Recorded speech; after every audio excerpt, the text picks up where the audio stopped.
Bien, doctores, vamos a continuar. Vamos a ver ahora los factores predictores de preeclampsia, ¿no? Entonces, ¿cómo podemos predecir, no? Una gestante, recuerden que la preeclampsia como tal es la segunda causa de muerte materna más frecuente, ¿no? O la primera causa de muerte materna en la zona urbana. Entonces, es un problema de salud pública la preeclampsia. Por eso se ve en los estudios que el gran, digámoslo así, se está cada vez viendo cómo conseguir un score que prediga de forma eficaz cuando una gestante tiene riesgo de hacer preeclampsia, ¿no? Entonces hay algunos factores predictores que nos pueden decir ello. ¿Qué gestante está en mayor riesgo de hacer preeclampsia? Y para ello tenemos factores clínicos, factores ecográficos y factores bioquímicos. Muchos de ellos se combinan y podemos más o menos con alta sensibilidad poder decir qué paciente, qué gestante está en más riesgo de hacer preeclampsia. ¿Para qué? Para instaurar medidas preventivas. Entonces, dentro de los factores predictores clínicos están los factores de riesgo. Y hay una lista ahí de factores de riesgo para preeclampsia, ¿no? Por ejemplo, este tiene alta potencia, el hecho de la preeclampsia anterior. Si una gestante ha tenido un embarazo anterior con preeclampsia, ¿ya? Entonces es más frecuente que en el embarazo actual tenga preeclampsia. Por eso acá el factor de riesgo es periodo interginésico menor de 2 años. O sea, si una gestante tuvo preeclampsia en su primer embarazo y queda embarazada dentro de los 2 años siguientes, alto riesgo de hacer preeclampsia nuevamente. Entonces, periodo interginésico menos de 2 años. Pero ¿qué pasa si una gestante tuvo un embarazo normal, pero pasa más de 10 años, periodo interginésico largo, pero el primer embarazo fue normal? Eso también es factor de riesgo. Entonces, si su primer embarazo tuvo preeclampsia, es mejor que no quede embarazada dentro de los 2 años siguientes. Si su primer embarazo estuvo normal, no retrasar el embarazo siguiente, porque si retrasa más de 10 años, a pesar que el embarazo inicial fue normotensa, normal, también es factor de riesgo, ¿no? La nuliparidad por lo de la exposición o el proceso de la placentación, ¿no? Una nulípara tiene más riesgo de hacer preeclampsia, ¿no? Porque la primera placentación lo hace mal, ¿no? Historia familiar de preeclampsia por la línea materna en este caso, ¿no? La abuelita, la hermana, etcétera. Diabetes pregestacional, también diabetes pregestacional, o la hipertensión crónica. Estos, recuerden, van con vasculopatía y son los más frecuentes, ¿no? Porque es frecuente la diabetes, la hipertensión como patologías vasculares. El embarazo múltiple también hace mala placentación. La historia de trombofilia, ¿ya? La historia de trombofilia, la raza afroamericana. En cambio, ¿quién tiene riesgo intermedio? La raza caucásica. Y menos riesgo la raza asiática, ¿ya? O hispana. Entonces, en cuanto a la raza, la que tiene más riesgo es la raza afroamericana.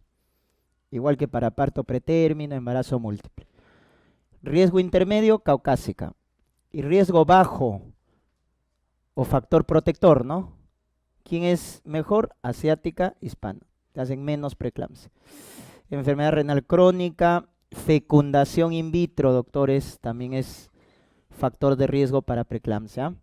Obesidad, la obesidad está muy relacionada a la preeclampsia. Y factores autoinmunes como lupus, acá también entra SAF, síndrome antifosfolipídico, ¿ya? Y la edad, ¿no? Edades extremas, o muy adulta o muy joven.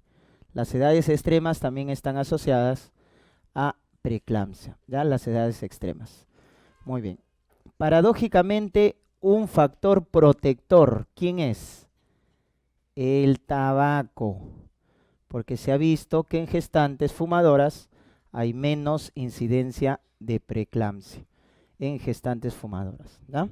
Entonces se comporta como un factor protector, ¿no? ¿Por qué? Porque se ha visto que las gestantes que fuman tienen menos incidencia de preeclampsia, ¿ya? Muy bien, esos entonces son los factores de riesgo, ¿ah? Los más importantes.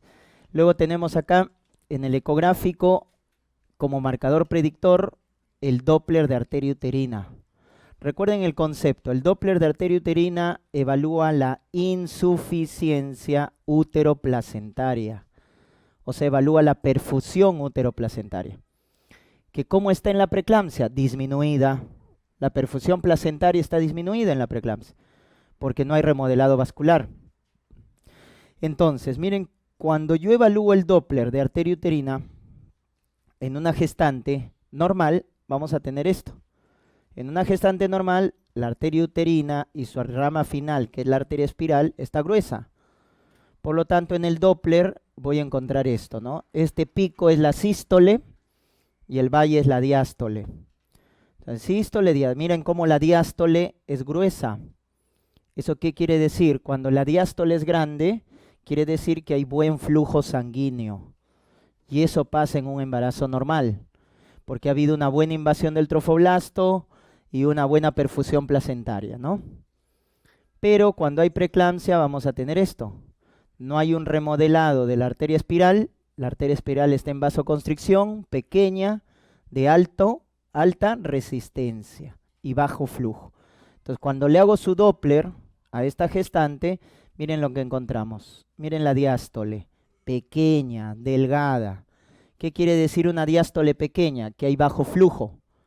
Y también encontramos esta muesca, miren, al inicio de la diástole. Esa muesca al inicio de la diástole se conoce con el nombre de notch, el llamado notch protodiastólico. Notch protodiastólico. Y bajo flujo, con alta resistencia. Bajo flujo con alta resistencia. Si encontramos esto, correcto, entre las 20 y 24 semanas, indica predictor de preeclampsia. ¿Correcto? Entonces, ¿en qué semana se evalúa el Doppler de arteria uterina? Entre las 20 y 24. Y si encontramos estos datos en un Doppler entre las 20 y 24 semanas, bajo flujo, alta resistencia, notch protodiastólico, eso indica alta predicción de que la paciente va a ser preeclampsia. ¿Por qué? Porque no ha hecho el remodelado. Entonces es buena la predicción del Doppler, pero tardía. ¿Por qué? Porque si ya estamos en la segunda mitad, muchas veces ya eso ya es porque se está desencadenando la preeclampsia. Entonces, si yo descubro acá que la gestante tiene alto riesgo de preeclampsia, entonces la prevención lo hago tarde. Entonces es el problema del Doppler de arteria uterina, ¿no? Que la predicción es tardía, porque tengo que esperar a las 20, 24 semanas. Y en la parte bioquímica, ¿quiénes son los predictores de preeclampsia? Esta enzima, llamada tirosinquinasa tipo 1, ¿ya? O también llamada SFLT1, ¿ya? SFLT1. Esto en Estados Unidos se dosa en sangre materna. Y si encontramos elevado la tirosinquinasa o SFLT1, es predictor de preeclampsia. Es predictor. Porque ¿cómo se comporta esta proteína? Esta proteína es lo contrario del factor de crecimiento endotelio vascular. ¿Qué hacía el factor de crecimiento endotelio vascular? Era un factor angiogénico, es decir, promueve el remodelado vascular de las arterias espirales. Este factor de crecimiento en la preeclampsia está disminuido. Y por el contrario, ¿quién está aumentado en la preeclampsia? El factor antiangiogénico. ¿Y quién es el factor antiangiogénico? El SFLT1. Este cambio también pasa en la preeclampsia, ¿no? Al igual que lo que habíamos dicho también del endotelio, que la prostaglandina I2 o prostaciclina baja y el tromboxano A2 aumenten la preeclampsia, ¿correcto? Esto también Son cambios característicos a nivel de la preeclampsia y debido a este desbalance es que no se da un adecuado remodelado vascular, ¿no? Por eso encontrar en la preeclampsia elevado esta proteína nos indica preeclampsia. También el factor de crecimiento placentario y de manera disponible, ¿no es cierto?, el ácido úrico. Pregunta, ¿cómo está el ácido úrico en una gestante normal? En una gestante normal, ¿cómo está el ácido úrico? ¿Qué pasaba con la creatinina, la urea y el ácido úrico por la hiperfiltración? Bajaba. En la mujer con preeclampsia está aumentado. Entonces, eso también nos indica predicción, ¿no? Predicción. Entonces, muchas veces se combina, ¿no? Factor de riesgo, el Doppler y el factor bioquímico. Y con ello podemos instaurar medidas de prevención. Muy bien, vamos a la clínica. ¿Cuál es la clínica más frecuente? Hipertensión arterial. Eso es lo más frecuente. Por eso en cada control, desde el primer control, hay que pedir o hay que medir la presión arterial, ¿no? Edema patológico, cara o mano. Eso es patológico. De pies es normal. Hinchazón de las piernas es normal, pero cara, mano ya no. Si hay síntomas premonitorios, acuérdense los tres: cefalea, escotomas, dolor abdominal, ¿no? Cefalea, escotomas, dolor abdominal. El RCU más frecuente es el producido por preeclampsia, que es el llamado tipo 2 o asimétrico, ¿no? Feto pequeño. Oligohidramnios por insuficiencia placentaria. Y lo más grave, ¿no es cierto? Lo grave, que es cuando convulsiona. ¿Cuál es la convulsión más frecuente? Tónico-clónica generalizada. Por eso también le llaman gran mal, ¿no? La tónica o clónica generalizada es la convulsión típica de la eclampsia, ¿ya? De la eclampsia. Cualquier trastorno de sensorio en el embarazo en contexto de preeclampsia debe ser considerado una eclampsia, cualquier trastorno de sensorio. Lo más frecuente es convulsión, pero también puede tener coma, trastorno del sensorio en general, y eso es una eclampsia, cualquier alteración del sensorio, ¿no? Muy bien. Y esto es lo que más han preguntado. ¿Se acuerdan que lo que más preguntan en preeclampsia es diagnóstico? Y esto entonces es lo que deben recordar. Importante, los criterios de severidad para poder clasificar una preeclampsia leve de una preeclampsia severa, ¿no? Entonces, ¿cuáles son esos datos de severidad que reiteradamente preguntan? Todas las preguntas cuando vemos en tercera vuelta van de esto: severa, leve, severa. Entonces, son estos factores. Son 6 en total, ¿ya? Agrúpenlo así para que se recuerden mejor. Son 2 clínicos y 4 fallas de órganos. 2 clínicos y 4 fallas de órgano. ¿Cuáles son los 2 clínicos? La presión elevada, miren, 160 mayor o igual a, y diastólica mayor o igual a 110. Ya está, el 160, 110. Eso es grave ya, eso es severo. ¿Cuál es el otro criterio clínico? Los síntomas premonitorios, también es criterio clínico. Cefalea, escotomas, dolor en epigastrio o hipocondro derecho. Basta que te digan eso, ya es severo, ¿ya? Tiene criterios de severidad. Entonces, presión muy elevada y síntomas premonitorios. Y las 4 fallas de órgano. ¿Cuáles son las 4 fallas de órgano? El síndrome de Hell, que engloba la plaquetopenia y la elevación de transaminasas. Recuerden esto, vamos a ver, criterio de Hell, ¿no? Plaquetopenia y aumento de transaminasas.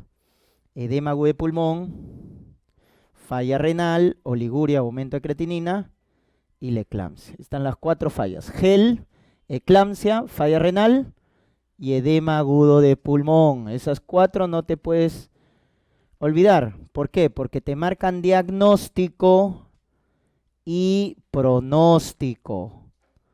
¿Dónde lo hemos visto también estos criterios? Acá.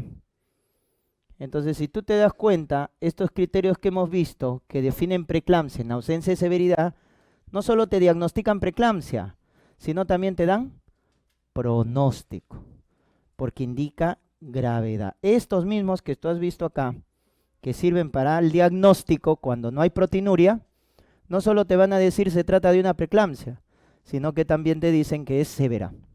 Pues son los mismos criterios. Síntomas premonitorios, plaquetopenia, falla renal, aumento de transaminasas, edema de pulmón. A esto que le agregas, eclampsia, la convulsión. ¿Ya? Entonces, acuérdate. Ya no forman parte de los criterios de severidad ni RCU. Esto antes era criterio de severidad. Ni RCU ya no forma parte de los criterios de severidad, ni tampoco la proteinuria grave. ¿Cómo se define la proteinuria grave? Cuando es más de 5 gramos en orina en 24 horas. Estos dos, a partir del año 2013, ya no forman parte de los criterios de gravedad. Ya no forman parte. Solo los que hemos mencionado. O presión muy elevada, o síntomas premonitorios, o falla de órgano. ¿Ya? O falla de órgano. Entonces, muy importante que se recuerden estos datos. Porque basta que encontremos uno, ya nos indica una preeclampsia severa, cuyo manejo va a ser diferente.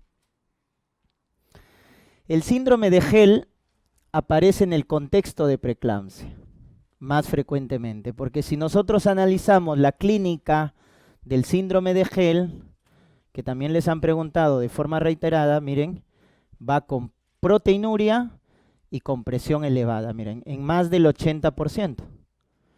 Va con proteinuria y con hipertensión, o sea, va asociado a preeclampsia. Entonces, ojo, si contamos todos los diagnósticos, todas las pacientes que hacen Hell durante el embarazo, el 80% va asociado a preeclampsia, porque va asociado a hipertensión con proteinuria. Pero hay un 20%, ojo, cuya presión está normal, y eso es más grave. O sea, son los llamados Hell aislados. Entonces, que no te sorprenda que el Hell puede presentarse, aunque más raro, pero puede presentarse sin preeclampsia. ¿Estamos? Lo más frecuente es que el Hell se presente con preeclampsia, 80%. Y ahí, ¿no es cierto?, hay más control, porque cada vez que diagnosticamos preeclampsia, hacemos más control a la gestante. Nos diagnosticamos a tiempo el Hell. Pero cuando su presión está normal, ¿quién le pide a la gestante perfil hepático, recuento de plaquetas, etcétera? No. Es por eso que estos son los que se mueren más, los que van con presión normal, porque no hacemos vigilancia adecuada cuando la presión está normal, ¿no? Pero un 20% de síndrome de Hell van sin preeclampsia. Ojo, lo más frecuente es con preeclampsia. Su síntoma premonitorio característico, dolor abdominal.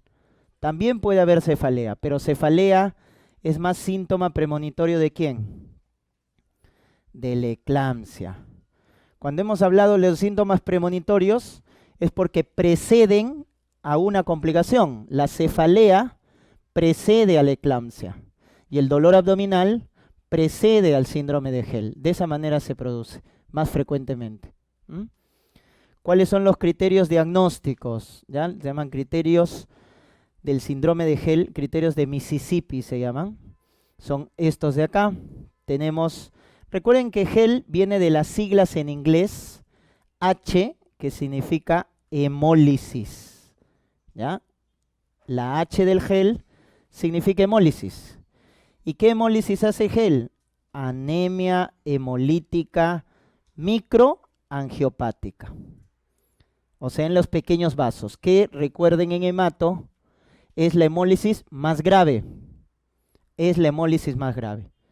Entonces, cuando te digan anemia hemolítica microangiopático en la gestante, síndrome de Hell. ¿Y qué encuentro en el frotis de sangre periférico de una anemia hemolítica microangiopática? Este hematíe, miren, que está roto. ¿Cómo se llama ese hematíe que está roto? Esquistocitos. Encontrar esto en un gestante diagnostica síndrome de Hell. Si lo encontramos en un niño con diarrea disentérica, ¿se acuerdan? SHU, síndrome hemolítico urémico, si encontramos esquistocitos. Y si lo encontramos en un varón joven con clínica neurológica, fiebre, PTT. Acuérdense, PTT, púrpura trombocitopénica trombótica. Cuando ustedes vean hemato, anemia hemolítica microangiopática, acuérdate, en gestante, gel. En niñito con diarrea con sangre, SHU. Y en joven con clínica neurológica que convulsiona, plaquetopenia grave, PTT, púrpura trombocitopénica trombótica. Y también el CIT, coagulación intravascular diseminada. Entonces, estos comparten la fisiopatología de una anemia hemolítica microangiopática. Por eso, ¿qué vamos a encontrar en el frotis de sangre periférico? Esquistocitos. Ese es el marcador. Esquistocitos. ¿No? Acuérdense de ese dato. ¿Ah? Por eso, el diagnóstico diferencial de GEL en el embarazo es PTT, por si acaso. Es PTT. ¿Ah? Se puede confundir con PTT. Porque PTT también va con plaquetopenia, va con hemólisis microangiopática, va con falla renal, pero la diferencia es que va con fiebre, hace fiebre el PTT. Muy bien, entonces, H de hemólisis, esquistocitos y la bilirrubina indirecta, como hay hemólisis, está aumentada, más de 1.2. Muy bien, la E, ¿de qué viene? De elevación, y L, hígado, está en inglés, ¿no? Entonces se llama elevación de enzimas hepáticas. ¿Y cuáles son las enzimas hepáticas que se elevan? TGO y LDH. TGO más de 70, LDH más de 600. Elevación de enzimas hepáticas. Y la P final, que va en gel, viene de plaquetopenia, menos de 100.000. Menos de 100.000. Entonces son 3 criterios. Hemólisis, elevación de enzimas hepáticas y plaquetopenia, menos de 100.000. Para hacer el diagnóstico solo necesitamos uno de los 3. No es los 3, solo uno. Por eso hay gel parcial y gel total. Parcial cuando tiene uno, total cuando tiene los 3. Pero no vas a esperar a que tenga los 3 componentes. Basta que te digan gestante, que tiene presión elevada y hace plaquetopenia para sospechar gel. Muy bien. Y el tratamiento del síndrome de gel es al inicio estabilizar a la gestante, ¿ya? Hemoderivados por la plaquetopenia grave, darle su neuroprotector, sulfato de magnesio, controlar la presión si está elevada. Y por ahí una pregunta en ENAN, corticoterapia con dexametasona por vía endovenosa, ¿ya? Por vía endovenosa. Aunque en algunos estudios demuestran que no es eficaz para disminuir las complicaciones. ¿Ya? La medicina basada en evidencia no demuestra beneficio. Pero les coloco porque por ahí hay una pregunta que menciona, ¿no? ¿Qué corticoide se utiliza en gel? Dexametasona. Pero no ha demostrado mayor beneficio. ¿Ya? Y terminar el embarazo. Paciente con síndrome de gel, una vez estabilizada, debemos terminar el embarazo. ¿No? Muy bien. Medidas preventivas. Una de las medidas preventivas que ya se estableció y que ha demostrado ser eficaz es el uso de ácido acetil salicílico, la famosa aspirina, ¿no? Aspirina 81-100 miligramos, o sea, dosis bajas, porque lo que queremos con la aspirina es su efecto antiagregante plaquetario. Y el efecto antiagregante de la aspirina es con dosis bajas, porque con dosis bajas bloqueamos a la ciclooxigenasa tipo 1 de las plaquetas y la COX-1 de las plaquetas produce tromboxano. Y eso es lo que hace la aspirina, disminuir la síntesis de tromboxano, porque bloquea de manera irreversible a la ciclooxigenasa tipo 1. ¿Ya? Bloquea de manera irreversible a la COX-1. Entonces damos dosis bajas, 80-100 miligramos por día, a partir de las 12 semanas. Lo más temprano posible, a partir de las 12. Eso evita el desarrollo de preeclampsia. Y lo mantenemos hasta término, ¿ya? Hasta la edad gestacional a término.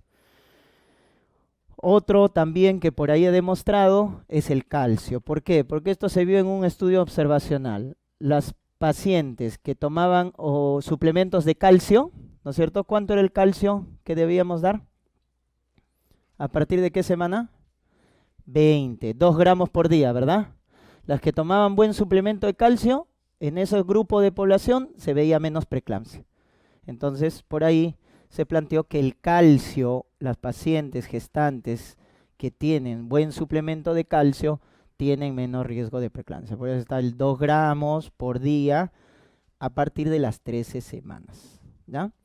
Pero el que ha demostrado mayor beneficio es la aspirina, ¿ya? El calcio es controversial. También hay con antioxidantes. Recuerden que en la preeclampsia hay un estrés oxidativo y ese es el que genera la disfunción endotelial sistémica. Por eso se ha utilizado también vitamina E, vitamina C también, ¿no? Perdón. Vitamina E o vitamina C, ¿ya? Como antioxidantes. También suplemento de L-arginina.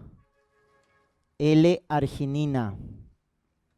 ¿Alguien recuerda las células cuando utilizan la L-arginina, que es un aminoácido, qué producen? Óxido nítrico. ¿Y qué es el óxido nítrico? Un vasodilatador. Eso se plantea también. La L-arginina promueve la formación de óxido nítrico y eso vasodilata en la arteria espiral.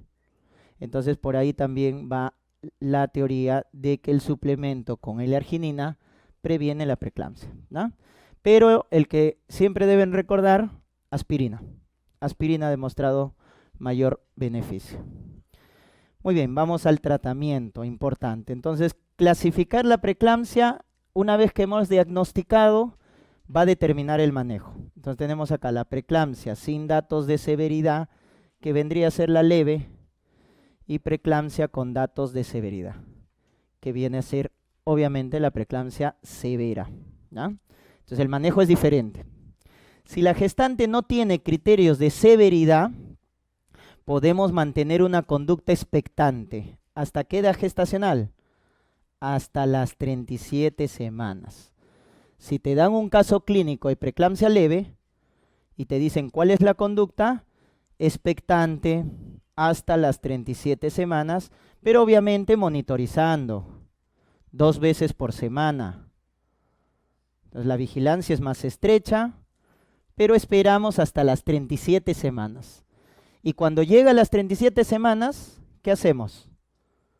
Inducción del trabajo de parto. No vas a esperar a que el parto aparezca espontáneamente en una preeclampsia. Induces, ni bien llega a las 37 semanas. Ese es el concepto que deben recordar. Entonces, si te plantean un caso de preeclampsia de 34 semanas que es leve, ¿cuál es la conducta? Vigilar cada 2 semanas. Llega a las 37, inducción de trabajo de parto. Por eso quítate la idea que toda preeclampsia va a cesárea. La leve puede ser parto vaginal, pero inducir. ¿Cuándo adelantamos el caso de una preeclampsia leve? O sea, una preeclampsia que no tiene estos criterios de severidad es preeclampsia leve, pero hace DPP, porque ustedes saben que la preeclampsia se asocia a DPP. Entonces es una preeclampsia leve, pero hace desprendimiento prematuro de placenta. Ya no vas a esperar a término. Rápidamente tienes que terminar por cesárea. Cuando ya hace DPP la preeclampsia, cesárea. O cuando se presenta estas otras complicaciones. RPM, ponderado fetal por debajo de 5, o sea, moderado, alteración del líquido amniótico o alteración del perfil biofísico. Estos no son criterios de gravedad. Entonces puede seguir siendo una preeclampsia leve, pero si ya tiene RPM, DPP o oligohidramnios, lo mejor es terminar la edad gestacional. Y se propone a partir de las 34 semanas. A partir de las 34. Ya adelantamos en ese caso, ¿correcto? Si tiene estas complicaciones. Pero si no tiene nada de esto, si no hay DPP, no hay RPM, no hay oligohidramnios, no hay nada de estas alteraciones que estamos mencionando, esperamos a término, 37 semanas, ¿ya? Muy bien, esa es la conducta en la preeclampsia leve. En la preeclampsia severa, que es lo que más preguntan, activamos la llamada clave azul. ¿Y en qué consiste la clave azul? Porque en la hemorragia es roja y en la sepsis es amarilla. Aquí es la clave azul. Y son 3 pilares en el tratamiento. 1, controlar la presión. 2, evitar o tratar la convulsión. Evitar, o si ya está convulsionando, tratar la convulsión. Y 3, el más importante, finalizar el embarazo de forma inmediata. Finalizar el embarazo de forma inmediata. Entonces, cuando a ti te pregunten un caso clínico de preeclampsia severa, debes tener estos 3 componentes. Controlar la presión, evitar o tratar la convulsión y finalizar el embarazo. Antihipertensivos. ¿Cuáles son los aprobados en preeclampsia? 4. Solo estos 4. El mejor de todos, labetalol, es el mejor. Labetalol. Lo podemos dar por vía oral, lo podemos dar por vía endovenosa. Entonces es el mejor. Es un beta block mixto porque bloquea los receptores alfa y beta. Alfa y beta. ¿Y por qué es el mejor, doctores? Porque aumenta la perfusión placentaria. ¿Qué antihipertensivo aumenta la perfusión placentaria? El labetalol aumenta la perfusión placentaria. Luego tenemos metildopa, que es el mecanismo de acción de metildopa. Acá muchos se confunden. No es antagonista, es agonista del alfa 2. O sea, estimula al receptor alfa 2. ¿Y qué hace el alfa 2? Inhibe la liberación de norepinefrina. Entonces miren, el alfa 1, cuando viene la adrenalina y estimula al alfa 1, ¿qué hace? Vasoconstricción. Hace vasoconstricción. Entonces, si hay mucha adrenalina, el alfa 1 se activa, cierra los vasos y hay mucha elevación de presión arterial.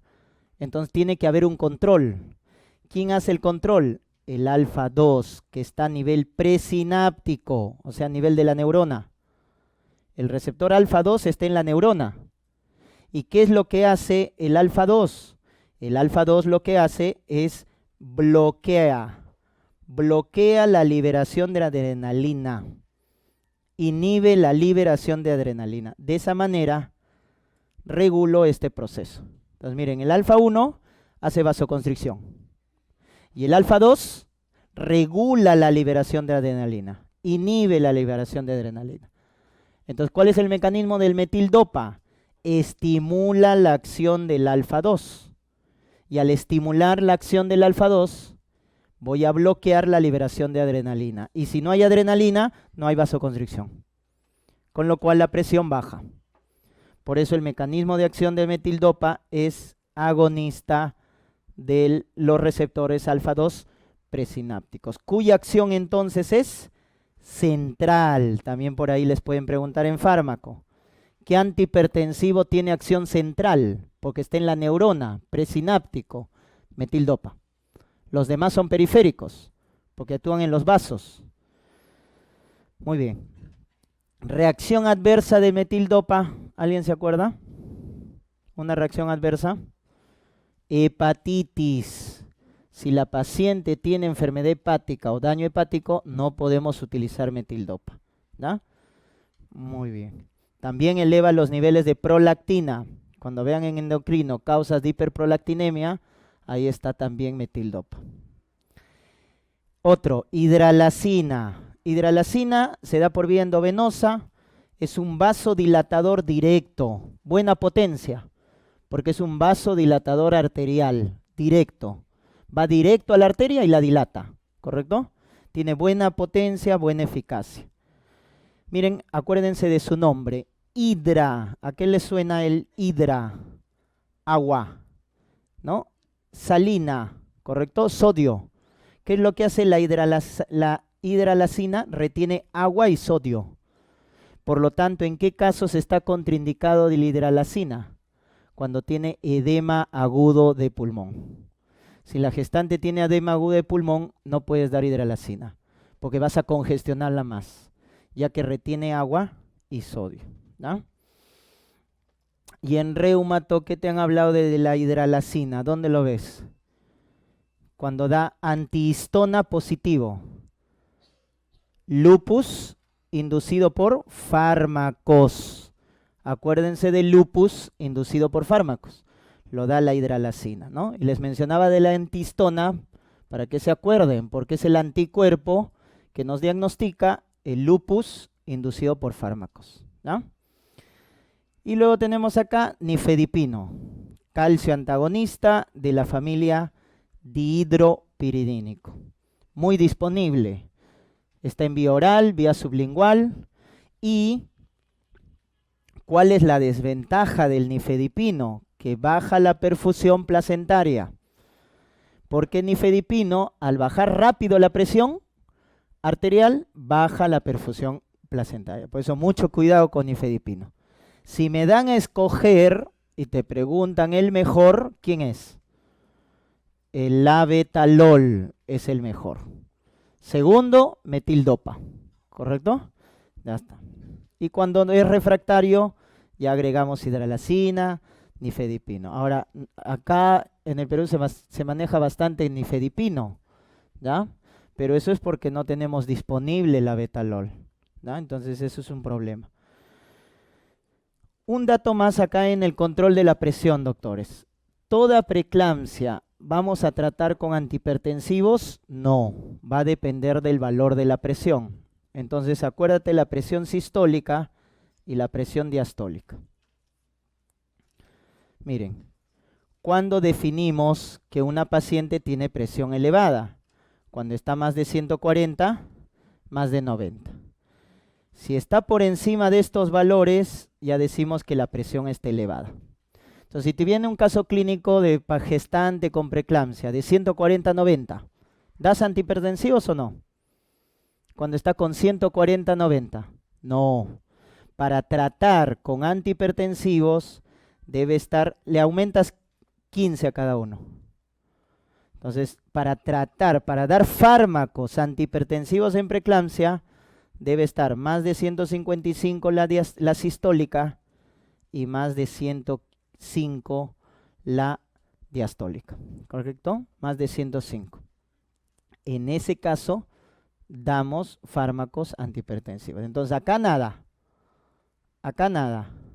Al contrario, miren, este es el objetivo del control de la presión arterial en una paciente con preeclampsia. ¿Qué, doctor? ¿No era mejor que esté menos de 140 a 90? No, no se lleva a menos de 140 a 90. ¿Por qué? Porque valores por debajo de 140 a 90 bajan más la perfusión placentaria. Por eso el objetivo de control es entre 140 y 155. Y entre 90 y 105.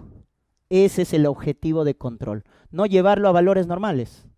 Porque por debajo de 140 a 90 baja la perfusión placentaria, ¿no? Ojo con ese dato. Entonces, ¿a partir de dónde vamos a dar antihipertensivos? Acá. Más de 155 y más de 105. Pero ¿qué pasa si sobrepasa el 160, 110? Si sobrepasa el 160, 110, ¿cómo le llamo a la preeclampsia? Severa. Por el nivel de presión, ¿no es cierto? Por el nivel de presión. En cambio, si está menos de 160, 110, ¿qué será? Leve. Por el nivel de presión. Leve. Por el nivel de presión. ¿Estamos? Entonces acá ya hacemos uso de los antihipertensivos. Cuando está muy elevado, ¿qué vamos a dar? Cuando está por encima de 160, 110. Labetalol, por vía endovenosa, es lo mejor. Nifedipino, por vía sublingual. Hidralacina, por vía endovenosa. Si está por debajo de 160, 110, pero por encima de 155, 105, porque ahí es donde se trata con fármacos, pero no está en rangos severos, está en este rango. Ahí damos labetalol por vía oral o metildopa por vía oral. ¿Correcto? Ya está.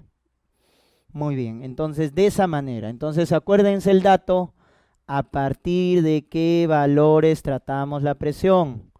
Se trata a partir de 155, 105. Y el objetivo es mantenerlo ahí, entre 140 y 155 y 90 y 106. Tampoco llevarlo bajo, porque llevarlo por debajo de 140 a 90 va asociado a hipoperfusión placentaria, ¿no? Muy bien, entonces acuérdense los 4. ¿Y qué te han preguntado también? ¿Quién no puedes dar? ¿Quiénes son los contraindicados? Yeca, ARA2, nitroprusiato, contraindicado. Yeca, ARA2, nitroprusiato están contraindicados, ¿ya? El yeca sería el mejor antihipertensivo en preeclampsia, porque si te pregunto de fármaco, solo de fármaco, ¿cuál es el mejor antihipertensivo antiproteinúrico? Yeca, es el mejor, pero no lo podemos dar en el embarazo, porque es teratogénico. Ese es el gran problema, es teratogénico, ¿no? Pero es el mejor antiproteinúrico.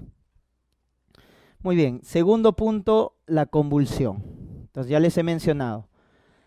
Acá el neuroprotector o fármaco de elección es el sulfato de magnesio al 20%, ¿ya? Sirve para prevenir. La idea es prevenir. Toda preeclampsia severa le debes colocar sulfato de magnesio. Tenga o no tenga convulsión. Si no tiene, para prevenir. Y si tiene, para tratar. O sea, les das sí o sí. Toda preeclampsia severa, sulfato de magnesio, ¿no? Al 20%, las ampollas vienen al 20%, proporcionan 2 gramos y utilizamos el protocolo de Sibay. Sibay es un obstetra peruano, entonces nos recomienda 6 gramos endovenoso en bolo y 2 gramos por hora. Por 24 a 48 horas. No lo dejas con sulfato. 24 a 48 horas. ¿Y qué controlas? Los reflejos y la diuresis. ¿Por qué los reflejos? ¿Para qué le colocas sonda? Para controlar la diuresis. Y reflejo rotuliano. ¿Qué pasa si hay hiporreflexia? ¿Qué significa? Intoxicación. La preeclampsia da hiperreflexia. Ojo, la preeclampsia aumenta los reflejos. Cuando uno se intoxica por sulfato, genera hiporreflexia, bajan los reflejos. Entonces ahí nos hemos intoxicado por sulfato. O sea, paciente es intoxicado. ¿Y cuál es el antídoto? Gluconato de calcio. Una ampolla de 10 mililitros por vía endovenosa, al 10%. Ampolla por vía endovenosa. Ya está. Entonces, el sulfato es una sustancia que es muy sensible a su intoxicación, porque tiene niveles terapéuticos estrechos. Entonces, ¿cuál sería lo adecuado a hacer, no? Lo adecuado sería, cuando una gestante recibe sulfato de magnesio, dosar los niveles de magnesio. ¿Y en qué valor deben encontrarse los niveles de magnesio a nivel de sangre? Entre 6 y 8 miliequivalentes por litro. Esa es la dosis terapéutica. Acá funciona. Cuando el magnesio alcanza valores más de 10, eso es intoxicación. ¿Correcto? Entonces, como el sulfato de magnesio tiene niveles terapéuticos estrechos, ¿qué sería lo mejor? Dosar magnesio. Pero como acá no tenemos para nada, reflejitos nomás. Reflejos. Y con el reflejo te das cuenta. Basta que baje el reflejo, eso se asocia con intoxicación, y le das gluconato de calcio. Si no te diste cuenta, lo siguiente, ¿cuál es? Taquimnia y finalmente paro cardíaco. Paro cardiorrespiratorio, es lo final. Por eso también en la pregunta de examen, ¿cuál es el primer signo de intoxicación? El primer signo de intoxicación por sulfato de magnesio es la arreflexia o hiporreflexia. Y hay que darle su antídoto. ¿Y para qué controlamos la diuresis cuando estamos dando sulfato, doctores? Porque el magnesio se elimina por la orina, de tal manera que si la paciente con preeclampsia severa le tengo que dar sulfato de magnesio, pero le he colocado su sonda y la diuresis está por debajo de 0.5 mililitros por kilo por hora, ¿qué quiere decir eso? Que tiene oliguria, falla renal, menos de 0.5. Entonces, si la preeclampsia severa va con falla renal, ya no le puedes dar sulfato de magnesio, porque el magnesio se elimina por la orina. Pero si tiene falla renal, ya no puedes darle. Entonces tendrás que dar otro fármaco para evitar la convulsión o tratar la convulsión.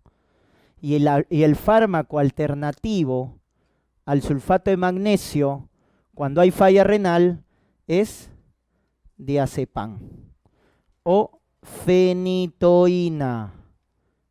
¿Ah? Entonces, ojo, cuando doy sulfato de magnesio, controlo reflejos y veo la diuresis. Si el reflejo está bien, mantengo el sulfato. Si la diuresis está bien, mantengo el sulfato. Pero si la diuresis baja, ya no puedo mantener. Lo suspendo y lo cambio por diazepam o fenitoína. ¿Ya? Ese es el dato. ¿Ah? Por eso es que controlamos la diuresis. Ese es el objetivo. Y tercer punto, finalizar el embarazo. Cuando finalizamos el embarazo, las 4 fallas de órgano. ¿Cuáles eran las 4 fallas, doctores? Falla renal, edema agudo de pulmón, eclampsia y gel. Las 4 fallas. ¿Qué tienes que acordarte? ¿Ah? Edema agudo de pulmón, síndrome de gel, falla renal, ¿correcto? Y eclampsia, ¿ya? Eclampsia. Ya está, esas son las 4 fallas. Basta que te digan preeclampsia con gel, preeclampsia con eclampsia, convulsión, terminar el embarazo. Siempre debe estar en la alternativa eso, terminar la gestación. Este es otro dato. Si no podemos controlar la presión. ¿Cuándo llamamos hipertensión refractaria? Cuando estamos utilizando cuántos fármacos y no podemos controlar la presión. 3 o más. Si con 3 fármacos no controlo la presión, eso es hipertensión refractaria. Le estoy dando la betalol, nifedipino, metildopa. Y sigue con presión elevada. Ya hay que terminar el embarazo. Tiene mal pronóstico. DPP, RPM también hay que terminar. RCU severo. ¿Cuándo es severo? Menos de 2. Sufrimiento fetal, oligohidramis. ¿Correcto? Sufrimiento fetal, oligohidramis. Ahí finalizamos la gestación de forma inmediata. ¿Ya?